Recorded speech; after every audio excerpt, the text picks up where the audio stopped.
Bagaimana pendapat Ustaz? Saya bekerja di Malaysia dengan menggunakan pasport melancong. Awak boleh ditangkap, masuk lokap. Nasib baik tak tulis nombor telefon. Kalau tak senang nak trace. Okey, Ustaz, apa jawapan Ustaz? Ada orang Pakistan, orang Bangladesh berdoa di samping Kaabah. Ya Rabbi, syughul mapi, iqamah mapi ke? Ya Allah, kerja tak ada, visa pun dah habis. Polis di belakang.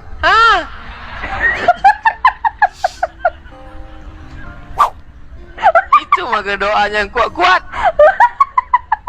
Itu bila doa tu yang khas untuk kita yang kuat-kuat. Doa nak dapat sakratul maut, husnul khatimah, elok kuat. Allahumma awin alaina fi sakaratil maut, elok kuat. Tapi ada masanya doa tu tak boleh kuat-kuat. Termasuklah doa awak tak boleh kuat. Engkau polis baru tahu.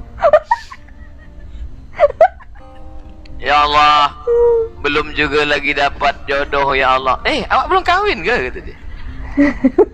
Ati Allah, taat kepada Allah. Wa ati ar-Rasul, taat kepada Rasul. Wa ulil amri. Kita hidup di negara. Negara ni ada sultan, ada raja, ada menteri besar, ada prime minister, ada peraturan perundang-undangan. Maka kita mesti ikut. Jangankan di negara orang lain, di negara kita pun, tempat lahir kita, bangsa kita pun, bila kita langgar, kita kena juga.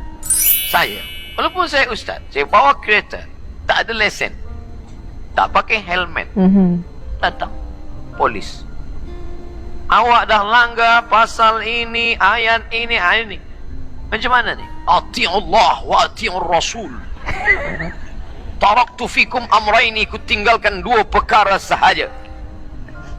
Hanya dua saja, Quran dan sunnah. Lain daripada itu bid'ah, wa kullu bid'atin dalalah. Kita hidup di dunia, ada aturan. Ya, betul. Mereka betul, Ustaz. mesyuarat. Hasil mesyuarat ulil amri tadi, mesti masuk, ada pasport, mesti masuk. Saya datang, masa nak cop, ditanya. Ustaz. Di KLIA 1. Ya. Awak nak ke mana? Nah, Kuala Lumpur. Ada surat jemputan. Nak buat apa? Nak buat kerja ke berapa hari? 3 hari. Nak buat kerja ke? Tak. Nak tazkirah. Awak ikut tazkirah ke bagi tazkirah? Dalam hati saya, awak tak tengok YouTube ke?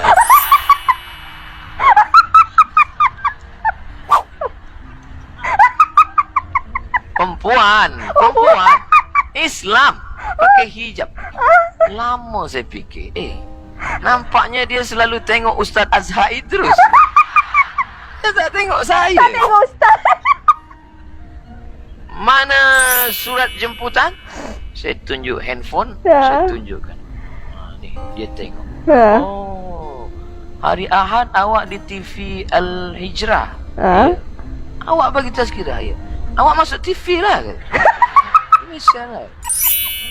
Datanglah kawan dia sebelah lelaki. Ya. Kata, itu Ustaz Somad tahu kata. Saya ada dua dalam hati saya. Pertama, mungkin dia tak suka tazkirah. Yang kedua, mungkin saya terlampau muda untuk disebut Ustaz. Mungkin juga, Tapi Ustaz. baiklah saya pakai nombor 2 saja. Ini kisah nyata. Mudah-mudahan dia tonton cakap saya. InsyaAllah dia tengok. Apa hukum Video dah 2 saya tahun. sentiasa memasang Al-Quran dalam rumah walaupun saya tak mendengarnya? Okey. Apa tak dengar? Kan pasang. Sambil masak dengar. Hidupkan MP3 Al-Quran. Ada budak hafaz Quran umur 6 tahun. Nama kampung Pulau Bengkalis, Riau Province, Sumatera Island. Saya datang jumpa budak kecil tu, perempuan. Umur berapa dia hafaz Quran, pakcik? Umur 6 tahun. Umur berapa dia Johan Musabaqah Tilawatil Quran? umur 8 tahun. Saya tanya, macam mana budak umur 6 tahun boleh? Mula kecil lagi, saya dah hidupkan MP3 Quran, suara mengaji non-stop, 24 hours, 24 jam tak putus. Masya Allah, ya ke? Walaupun tak dengar. Boleh guna tips ni. Macam mana anak kita nak hafaz Quran? Tiap-tiap hari yang dia dengar lagu hantu semua. Oleh sebab itu maka bila ada masa dengar, dengar. Bila ada masa tak dengar, jauh daripada syaitan. Termasuk juga di bilik-bilik rumah sakit, ICU, dengarkan Quran. Termasuk jugalah pada orang-orang tua usia emas, dengar Quran. Perempuan, maaf, masa uzur, dia tak boleh baca Quran, dia tak sembahyang, setan dekat. Masuk setan. Duduk di tepi tingkap, mulut menganga. Bukan cuma setan, nyamuk pun masuk. Maka elok dengar. Mendengar boleh, baca tak boleh. Dengar Quran. Dengar. Elok. Okay, Amalan apa yang mesti saya buat untuk arwah ayah sudah meninggal? Ada seorang perempuan namanya Asma datang menjumpai Nabi. Ada seorang lelaki bernama Sa'ad. Ya Rasulullah, ummi matat, mak saya dah mati, meninggal dunia. Apa atasaddaqu anha? Saya dengar waktu dah habis, dah lebih jam 10. Sekarang jamaah pula mesti rida, sebab cerita saya belum habis. Tak apa Ustaz. Ya Terus, Ustaz. Rasulullah, ummi matas, mak saya dah mati. Apa atasaddaqu anha? Bolehkah saya bersedekah? Kata Nabi, tasaddaq. Itulah dalil sedekah sampai untuk orang mati. Ayu sadaqatu afdal. Sedekah apa yang paling afdal ya Rasulullah? Kalau memang sampai sedekah itu untuk mak ayah yang dah mati, sedekah apa paling elok? Kata Nabi, saqyul ma, membagi air minum. Yang paling elok bagi air minum. Okey. Tapi jangan lepas tazkirah ni air minum je. Maknanya sedang air minum sampai, apa lagi nasi kandar? Nasi kandar lah sepiring. Dah banyak-banyak. Ha.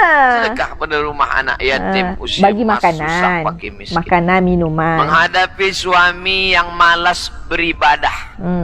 Kenapa awak nikah dengan dia? Macam tak ada lelaki lain. Ustaz, laki saya tak Ustaz direct sembahyang, dia. Ustaz. Tak dengar tazkirah. Kenapa awak nikah dengan dia? Sebab saya dulu pun tak sembahyang juga. Tapi manakala dah tua ni, hati rindu, maka saya cari-cari mengaji. Buka internet, www.youtube.com, Kajian Agama Islam. Enter. Ustaz Somad. Dan saya pun sekarang mengaji.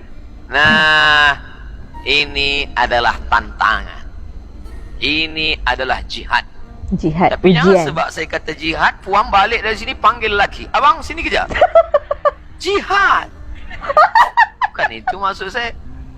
Maknanya, Ustaz Samad bagi tazkirah pada orang baik-baik semua. Ini yang di hadapan saya ni semua orang baik-baik, soleh-soleh. Amin. Amin. Orang yang dah sembahyang, orang yang dah ke masjid. Tapi puan sedang menghadapi satu generation penerus Fir'aun. Bukan Mami written, Fir'aun written. Fir'aun return. Maka ayah sabar. Ayah diallahu bika rajulan wahidan. Satu orang dapat hidayah kerana mulut engkau, khairum min humurin na'am, lebih baik daripada engkau memiliki seekor unta yang merah. Unta merah. Pernah ke tengok unta merah? Tak pernah Saya Ustaz. unta kuning je nampak. Yang tempat orang banyak ambil gambar 15 rial di Arafah. Oh itu. Unta merah. Unta merah tu bahasa Italinya Ferrari. Oh, Ferrari. Unta merah. Mahal kereta ni. Mana Pintu dia pula? satu. Kabarnya 2020 ni keluar kereta tak ada pintu lagi. Ikut Lebih mana? mahal lagi. Ikut mana Ustaz? Tak ada pintu. Tapi ada yang lebih mahal daripada dunia dan seisinya. Apa itu? engkau dapat boleh sampaikan hidayah pada orang tak ada hidayah. Mudah-mudahan puan sampaikan hidayah ni pada suami puan, insyaAllah. Ni Amin. ya Allah, jangan matikan aku sebelum laki aku disembayang. 2 gendangnya. Kalau tak dia mati, aku mati. Macam mana cara lah? Perempuan pandai. Tujuannya macam mana dia sembayang? Macam mana cara dia boleh sembayang? Perempuan paling pandai. Budak kecil tak nak makan. Budak kecil tak nak makan, tapi puan pandai buat dia makan. Budak kecil ni suka pada bintang. Suka dia tengok bintang-bintang. Puan buatkan telur mata kebau bentuk bintang. Nak makan bintang? Makan bintang. Pandai. Puan paling pandai menyentuh hati lelaki. Sentuh dia tepat di hatinya, dia akan jadi milikmu untuk selamanya. Lagu, Ustaz. Janganlah kata, so sweet. Oleh sebab itu maka puan paling pandai. Saya jumpa dengan seorang lelaki pakai jaket, bertatu, pakai celana jeans, tak ada nampak orang macam dapat hidayah, macam gangster je. Macam mana tuan boleh rajin datang ikut tazkirah? Oh, cerita panjang, Ustaz. Saya dulu tak suka tazkirah. Benci saya tengok orang ke masjid ikut tazkirah. Apalah tazkirah? Terus suatu malam isteri saya telefon, abang jemput ambil saya di masjid ya. Awak balik sedialah naik taksi. Macam mana kalau driver taksi larikan saya? Rupanya dia masih ada rasa sayang. Baiklah, saya jemput awak. Saya ambil awak kat masjid. Pukul 9, pukul 9.30 tazkirah selesai. Rupanya hari itu bertambah hingga pukul 10.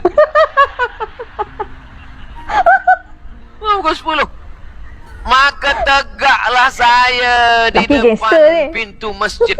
Geram nak tengok. Apalah lama-lama mengaji ni. Saya dengar pelan-pelan. Seronok dah. Sedap juga. Siapalah ustaz ni?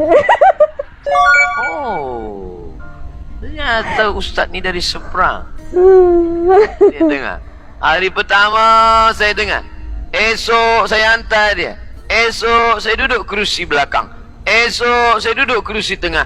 Lama-lama ikut terus tazkirah. Sebab apa? Bukan kerana ustaz, bukan kerana YouTube, kerana doa dan usaha seorang perempuan.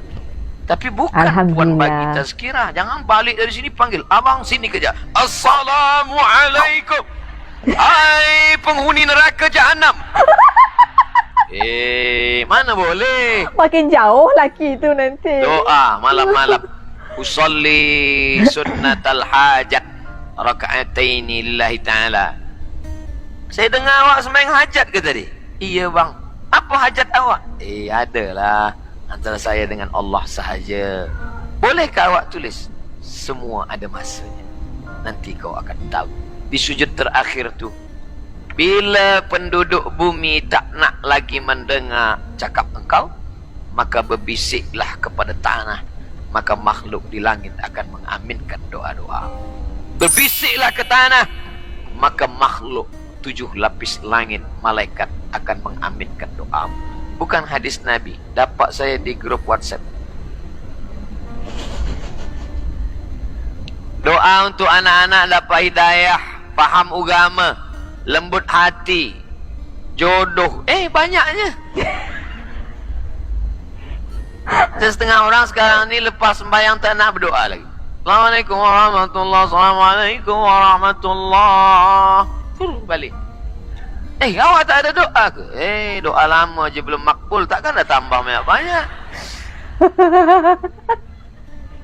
Doa mukhul ibadah. Doa itu utaknya ibadah. Tahukah kita sembahyang subuh kita tadi diterima Allah? Mana kita tahu? Kenapa kita terus sembahyang subuh? Sebab sembahyang adalah ibadah. Aku tak akan berhenti berdoa sebab doa adalah ibadah. Banyak orang doa cepat doa khusyuk. Allahumma arhamni wa Muhammadan wa la tarham ma'ana ahadan Ya Allah rahmati aku dan Muhammad sahaja, yang lain jangan. Macam mana awak berdoa khas 2 orang saja? Doalah orang ramai semua. Ya Allah, ada kawan saya, jiran tetangga saya tengok dia ni, memanglah saya bila tengok dia sakit hati saya. Sebab rumah dia baru, kereta dia baru, tapi yang paling sakit bini dia pula baru. Bolehkah kita doakan matikan dia? Tak boleh. Lapangkan dada dia menerima segala musibah. Beri dia kemudahan, berkahi rezekinya. Doa bukan untuk kita saja. Bila kita doakan orang, sahabat, kawan, jamaah, jiran, apa kata Allah dalam riwayat hadis Imam Al-Mustadrak, nama Imam Al-Hakim, kata malaikat, amin, kabulkan doa orang ini, walaka mithluh, kau dapat yang sama macam yang kau doakan. Ini doa ni nanti kita akan baca di akhir majlis. Majlis kita dihadiri oleh para malaikat. Malaikat ikut mengaminkan doa-doa kita. Mungkin mulut kita tak dikabulkan sebab banyak silap salah dosa, tapi dikabulkan Allah tepat di dalam majlis. Majlis kita majlis ilmu. Majlis kita ilmu. majlis zikir. Majlis kita majlis salawat. Kenapa majlis kita salawat? Sebab kita banyak bersalawat. Kenapa majlis kita majlis zikir? Sebab kita tak lalai ingat pada Allah. Kenapa majlis kita majlis ilmu? Sebab kita bicara tentang ilmu Quran, sunnah Rasulullah sallallahu alaihi wasallam. Sallallahu alaihi wasallam. Yang